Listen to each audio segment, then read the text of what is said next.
자, 문 정권에 있어서 사정기관장을 했던 사람 두 사람이 대선에 나서는 기회를 잡았습니다.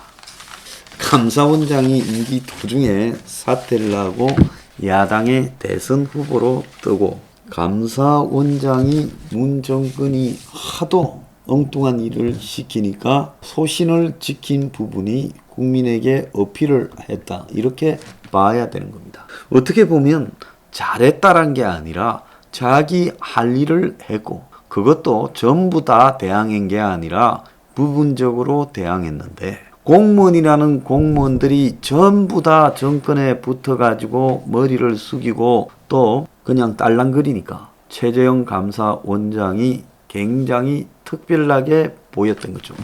자, 그래서 이 현직 감사원장이 뛰쳐나오고, 또 정권과 한때 보조를 같이 맞추던 현직 검찰총장이 정권 내부에 정리 과정에서 트러블이 생겨서 정권과 맞서면서 제일 유력 후보가 돼 있고, 감사원장은 플랜 B가 돼 있고, 이게 좀 웃긴다는 거죠. 그래서 현 정권의 검찰총장이거나 현 정권의 감사원장이면 검사나 판사 중에서 그야말로 지금 자기 편을 배신하지 않을 건가를 엄청나게 체크한 다음에 했을 건데, 그 사람들이 다 정권에 등을 돌리고 야당의 대선 후보가 되고, 야당에서는 사람이 없어서 몇 번 상습적으로 출마하는 사람들이 나서고 있지만 그 사람들의 지지가 전혀 나을 것 같지는 않고, 정권과 맞선 문 정권의 사정기관장 두 사람이 유력 대선 후보가 되는 일이 발생을 하고 있다. 참 웃기는 이야기죠. 자, 그래서 그 여권에서는 공직윤리에 맞지 않다, 또 국민이 용납을 하지 않는다라고도 말을 하고, 문재인도 감사원장의 임기 보장은 정치적 중립성을 지키기 위한 것으로 최 원장이 바람직하지 않은 선례를 만들었다, 이래 말하면서 이 공직자의 감찰을 철저히 하라고 불쾌한 내용을 그대로 이야기를 하고 있어요. 그런데 이렇게 말하는 문 정권 스스로가 자기들이 믿어서 그냥 믿는 정도가 아니라 아주 많이 믿어서 임명한 사람이 자신에게 등을 돌리도록 했다는 거.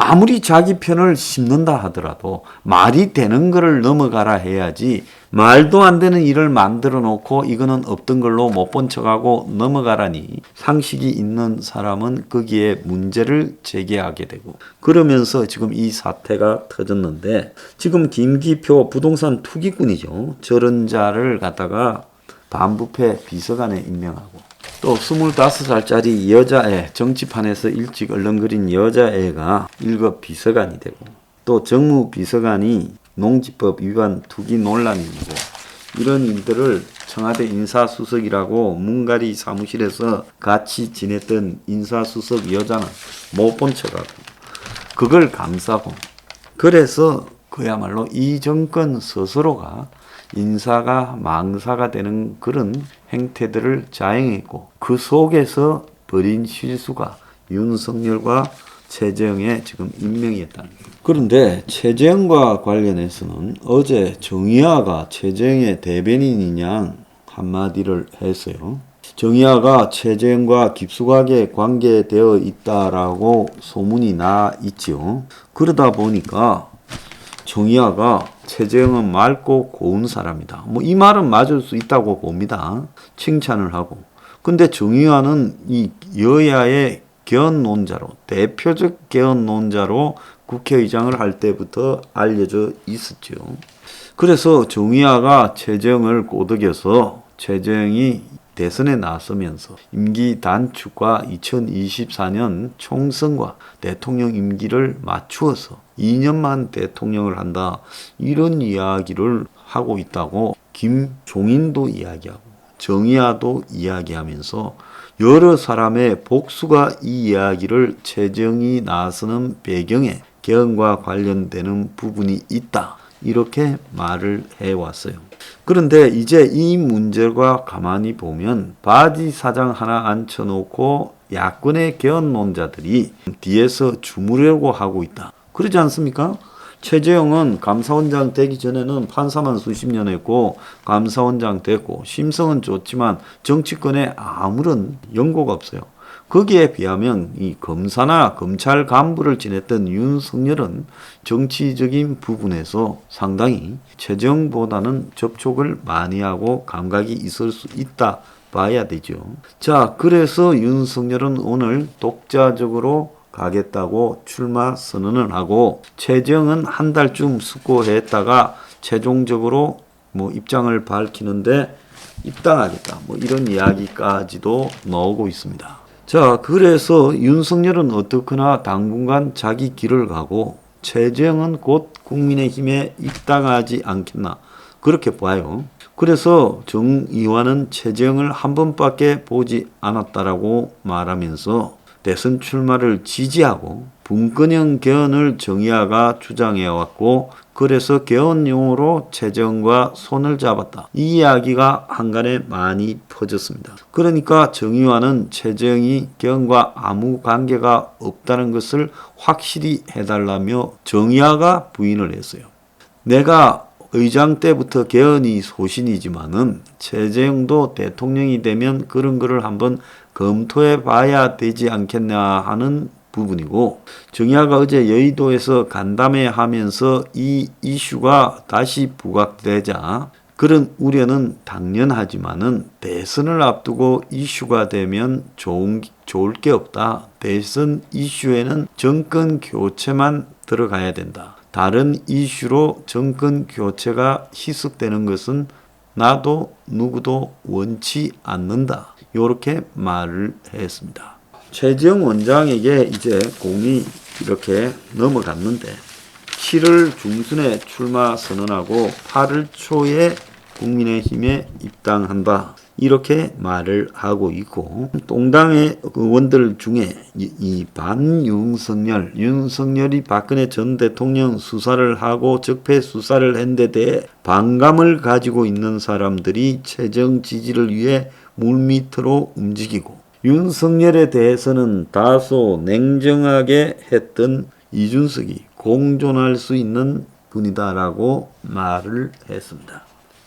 반면에 윤석열은 오늘 출마 선언을 하면서 진보 보수의 대결을 끝내겠다.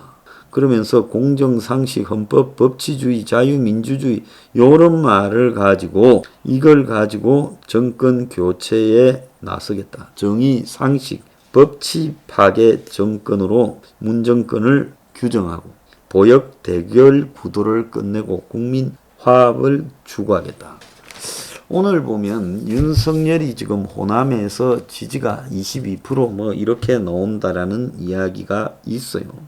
그래서 윤석열이 지금 호남 지지도 상당히 의식하고 있는 걸로 보이고 오늘 출마 회견에서 소득주도 성장, 최저임금, 부동산 탈원전, 청년 일자리 이런 부분에도 말을 할 걸로 보이지만은 저는 오늘 윤석열이 한미 동맹과 그리고 북한에 대한 안보 문제에 대해서 어느 정도 이야기를 할 건가에 대해 심히 우려를 하고 있습니다. 113개 언론사가 지금 신청을 했다 그러는데요. 15분 동안 선언문을 갖다가 읽고 40분 동안 기자하고 질의응답을 한대요. 1시부터. 자, 윤석열이 오늘 자기 이야기를 얼마나 구체적으로 할 수 있는가를 제가 보고 또 윤석열은 개헌에 대해서도 지금 분명한 입장을 밝히고 문정권 비판을 넘어 앞으로 한국의 바람직한 사회가 공정이나 상식이라는 추상적인 말로 이렇게 얼버무려지지 않고 구체적으로 어떻게 가야 되겠는가에 대해서도 이야기를 할 수 있어야 된다.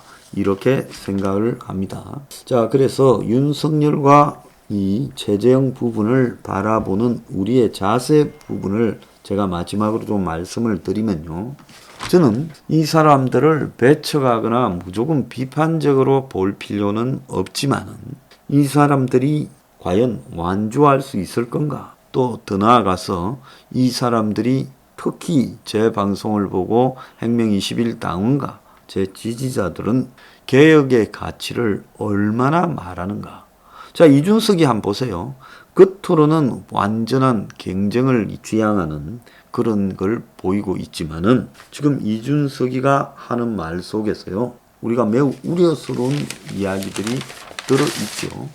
그는 그야말로 정경련이나 수구 기득권 보수가 이야기해온 한국의 기득권의 이익을 수호하는 형태의 발언을 벌써 밥 먹듯이 여러 번 했습니다. 오늘 윤석열과 최재형이 기존의 보수의 인물 이런 수준에서 반복이 된다면 이야기들이요. 그리고 추상적인 용어로 간다면 이들의 머릿속에 새로운 서민 개혁의 가치는 없다라고 봐야 돼요. 윤석열 뒤에 조중동이 있고 최재형 뒤에도 기득권이 있다. 이건 부인할 수 없는 부분입니다. 그래서 될 것 같은 사람을 향해서 열광하고 박수치고 줄 서고 이런 걸 넘어서서요. 우리는 되고 안 되고를 떠나서 이들이 문정권을 반대하며 비판하면서도 한편으로 수구 기득권 사회를 뛰어넘을 수 있는 어떤 가치를 말할 수 있는가? 그 대목에서 이들을 봐야 돼요. 만약에 이들이 이런 이야기를 하지 않는다면 이미 사실상 기득권에 의해 포획되어서 그들의 지원을 받으면서 대선을 가고 있다. 봐야 될 겁니다.